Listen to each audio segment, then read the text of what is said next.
Good morning, folks, starting with Stellarium, a free internet program assistant for sky watching.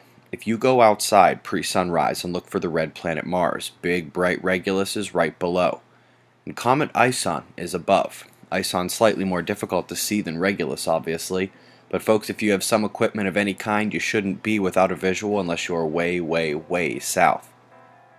Outstanding news out of India.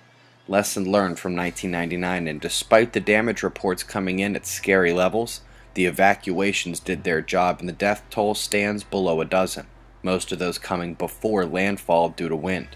I expect those numbers to rise a bit, but surely India has avoided a repeat of disaster or worse. You see its center frame here, but to the right, to the east, we have two more storms. Both are going to be significantly strong. One in the South China Sea headed right for Vietnam, again, and the other still in the West Pacific, now expected to swing up in front of Japan.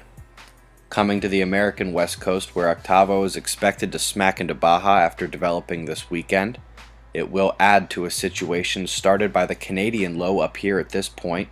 The south-pointing convergence tail is where the rain comes, but that extends far enough south to combine with moisture shearing north from the tropics. Could be serious for parts of Texas tonight.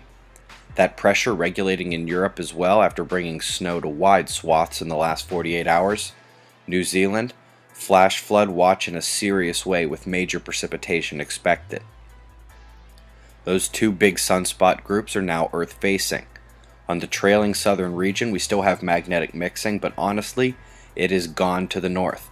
The umbral size is the lone reason to watch that group, especially with the proven flare maker entering the frame further to the north. Also of note, we had another sundiver this morning, very small. Thought I spotted her before that hit the hay last night, but by eyes open, she was gone. Disintegrated on approach, but not before inducing our third M flare in the last week, and a tremendous bout of activity by comparison to the previous months. Still pretty weak for solar maximum. But based on Soho Lasco, you can see a significant breadth of ejecta, CME on a wide scale from the M flare. Using stereo B core 2, we see that much is on our plane or higher, so I will go ahead and fully agree with NOAA on the certainty of Earth impact. G1 to G2 magnetic storms are possible, but not likely more. Coronal hole power via ISWA shows maintained power Earth-facing, with the next ones coming in. The umbral and coronal fields that deflated when the power left began backbuilding as New Zealand and the Caribbean took large quakes. That's continuing as the largest was just to be had yesterday in Greece. Luckily there was minimal damage only.